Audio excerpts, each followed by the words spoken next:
안녕하세요. 연금 다 알려줄 지니의 지니입니다. 안녕하세요. 연금 다 알려줄 지니의 효니입니다.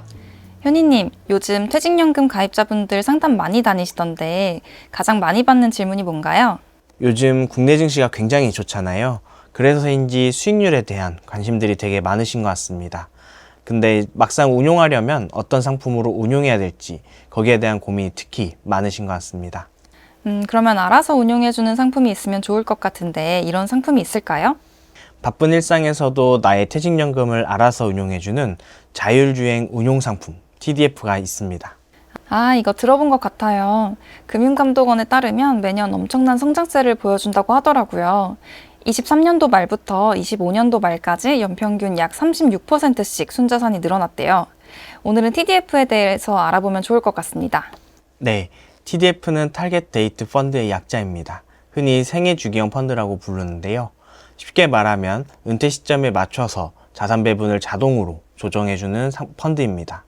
즉, 투자자가 직접 주식 비중을 줄이고 채권 비중을 늘리는 작업을 하지 않아도 운용사, 펀드가 알아서 조절해주는 펀드입니다. TDF 이름에는 숫자 4자리가 붙는데 이것도 다 이유가 있는 거겠죠? 네, 예를 들어 땡땡땡 TDF 2050이라는 상품이 있다고 해보겠습니다. 여기서 땡땡땡은 운용사 이름이고 2050은 빈티지, 즉 목표로 하는 은퇴 시점입니다. 이 상품은 2050년 은퇴를 가정하고 설계된 펀드라고 이해해 주시면 됩니다. 그럼 이 펀드는 시간이 흐를수록 투자 비중도 바뀌는 건가요? 네, 맞습니다. 초기에는 은퇴까지 시간이 많이 남아있기 때문에 주식 같은 위험자산 비중을 높게 가져가고 은퇴 시점이 가까워질수록 점차 채권이나 안전자산 비중을 높여가는 구조입니다. 네, 이걸 흔히 글라이드 패스라고 하죠. 그림처럼 보면 초반에는 성장을 위해서 주식 비중이 높고 은퇴 연령에 가까워질수록 안정성을 위해 채권 비중이 커집니다. 즉, 투자자의 생애 주기에 맞춰 공격형에서 안정형으로 자연스럽게 이동하는 구조라고 보시면 되겠습니다.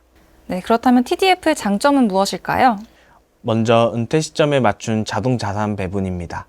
직접 시장을 보면서 매번 비중을 조절하지 않아도 되기 때문에 연금 관리를 꾸준히 하기 어려운 분들에게 특히 유용합니다.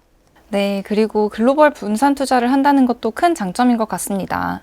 대부분의 TDF는 전 세계 주식과 채권, 경우에 따라서는 부동산이나 대체 자산까지 폭넓게 투자하고 있죠. 결국 장기적인 관점에서 분산 투자를 통한 안정적인 운용을 추구할 수 있는 상품인 거죠. 그렇죠. 그래서 연금은 중요하지만 일상에서 매번 신경 쓰기 어렵다는 분들께 꽤 잘 맞는 상품인 것 같아요. 매달 꾸준히 적립식으로 투자하는 분들에게는 TDF가 비교적 편리한 장기 투자 수단이 될 수 있겠습니다. TDF가 편리하긴 한데 요즘 워낙에 인기가 많다 보니까 상품 종류도 너무 다양해진 것 같습니다. TDF를 고를 수 있는 기준들이 있으면 좋을 것 같은데요. 네, 상품을 고르는 데는 다양한 기준이 있겠지만 먼저 본인의 예상 은퇴 시점과 투자 성향을 살펴봐야겠죠. TDF를 선택할 때 본인의 은퇴 시점을 생각해보고 거기에 맞는 빈티지 상품을 고르면 되는데 투자자의 성향에 따라 조금씩 조정하시면 됩니다. 만약 저의 은퇴 예상 시점이 2040년이고 내 또래보다 공격적인 투자 성향이라면 2045 또는 2050을 선택하고 반대로 또래보다 안정적인 투자 성향이어서 보다 안정적인 것을 추구한다면 2030이나 2035를 선택하면 되겠네요. 네, 맞습니다. 두 번째로 설정액도 함께 보시는 게 좋습니다. 자산 배분이 제대로 작동하려면 어느 정도 규모가 있어야 하기 때문입니다. 그리고 펀드는 출시 1년 후 설정액이 50억 미만인 상태에서 한 달이 지나면 임의로 해지되거나 다른 펀드와 합병될 수 있으므로 꼭 설정액을 확인하시기 바랍니다.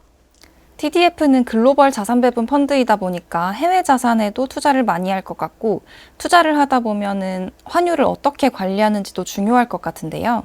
네, 맞습니다. 해외 자산에 투자하다 보니까 환율이 투자 수익률에 당연히 영향을 많이 미칩니다. 따라서 환율 관리 전략도 함께 살펴봐야 하는데요. 먼저 펀드 이름 뒷부분에 해지와 언해지를 통해 환율 관리 전략을 알 수 있습니다. 해지는 환율을 해지해주는 상품으로 환율이 투자 수익률에 영향을 미치지 않는 것이고 언해지는 환율을 해지하지 않아 수익률이 환율에 영향을 받는 상품입니다. 펀드 이름에 해지, 언해지 아무것도 없는 상품도 있는데 이건 투자 설명서를 통해서 어떤 환율 관리 전략을 사용하고 있는지 꼭 확인해 보셔야 합니다.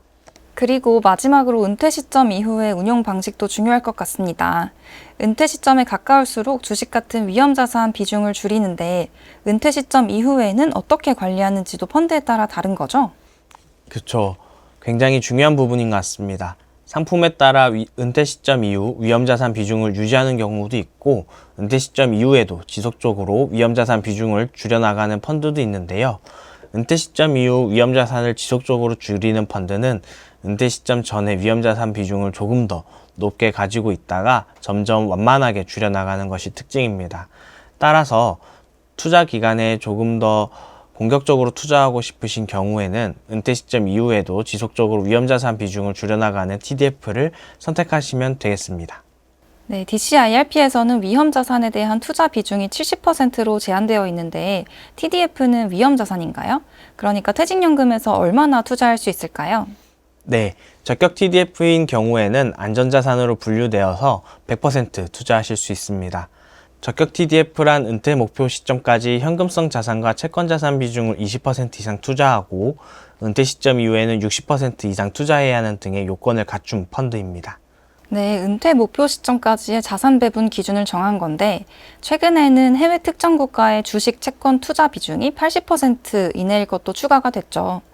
투자 대상과 투자 전략, 국가 등에 대한 내용은 펀드의 투자 설명서에 있으니 투자 전에 꼭 확인하시는 게 좋겠네요.